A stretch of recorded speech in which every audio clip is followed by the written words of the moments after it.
spider, please don't be a spider. I thought I saw something. Okay. Again, if you've watched my previous videos, you might know that I have a frog, like, and it just, whenever I start whispering, it's like, oh hi, it's my time to shine. So, anyway, so yeah, let's just get started and I'll explain along the way. So, hang on, oh no, I thought I was missing something. So first, I'm going to start with 2 books that I bought myself before Christmas. I was like, you know what, it's nearly Christmas, like treat yourself. So why are there crumbs on this? Okay, I got Hopeless by Elsie Silver. I have all the other books. I think I have, yeah, I hauled them in my birthday haul.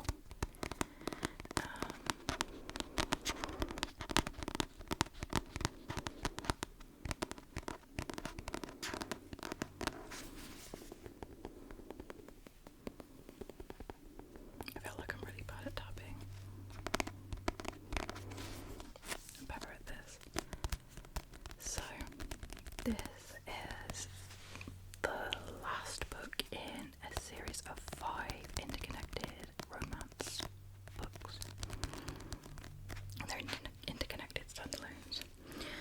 And they're like Canadian cowboy romances. I haven't read any of them yet, but Hayley Jean ASMR and Fleur ASMR and now Ray ASMR are now like really hyping them up, so I need to read them basically, you know, because FOMO. And I genuinely think I will enjoy them. I'll read the back of this one for you. I find some of these blurbs a little cringy, so just bear that in mind. He's 35 and all man, I'm 22 and all virgin. I'm sorry. He's also my fiance, correction, my fake fiance. We start out as a pair. He doesn't believe that anyone holds my last name against me, so he offers me his to prove a point. It's win-win. He gets a break from his concerned family's prying and I get a chance to shed my family's reputation.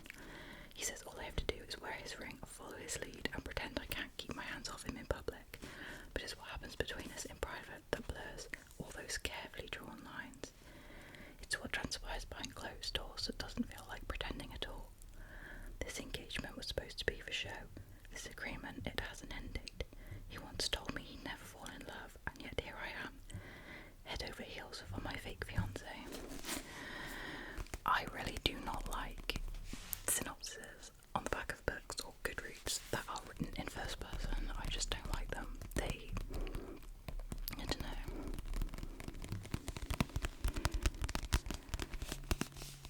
I just don't like it. My cat's staring at me, it's really awkward. Yes, miss, can I help you? I live here too.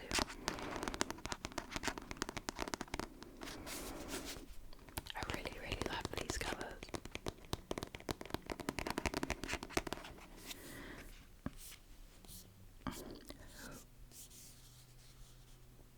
Oh.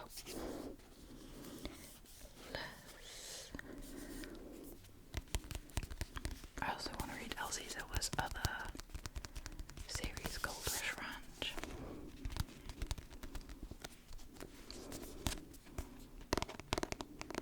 So yeah, for some reason it's like damaged. It was like this when I got it in the store. I didn't notice till I bought it, so I don't care though, at least I can read it. So that is book number 1. Next I got a hardback, and you can literally see my fingerprints on this one, so apologies for that. I got Rouge by Mona Award. It's really hard to trace backwards. Now